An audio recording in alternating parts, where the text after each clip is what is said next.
patient care technician came to me and she told me, I need to let you see this screen. And she showed me the glucometer. She saw the word high flash on the screen, and that's what she assumed was the result that she had. She's like, I just feel like my blood sugar is really high.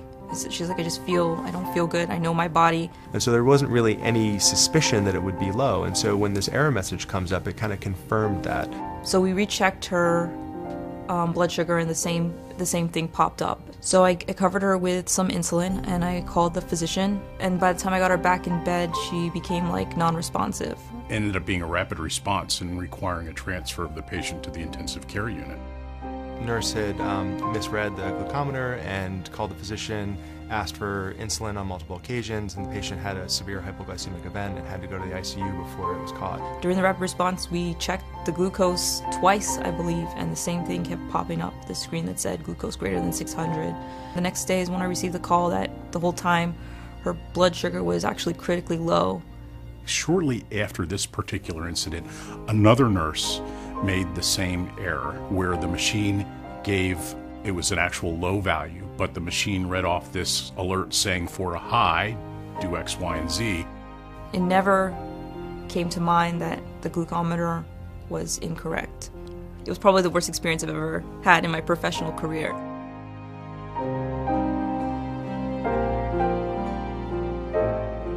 The nurse manager called our human resources department, explained the error, this is what happened.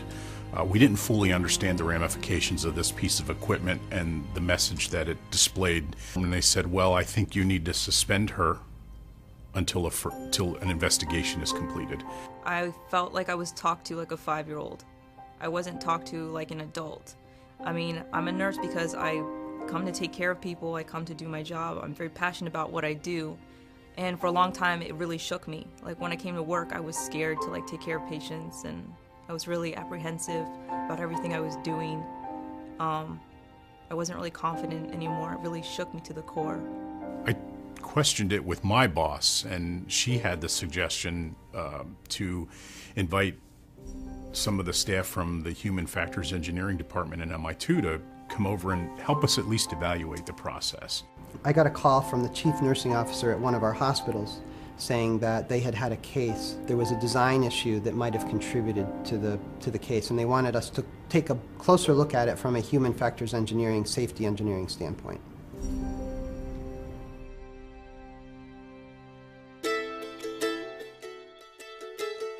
It quickly became apparent that there was more to the story than just that she had made a mistake, and that there was a lot more, that it wasn't just her. It was the actions of lots of people that led to this hazard, and it certainly could happen again. You can't fault any one individual.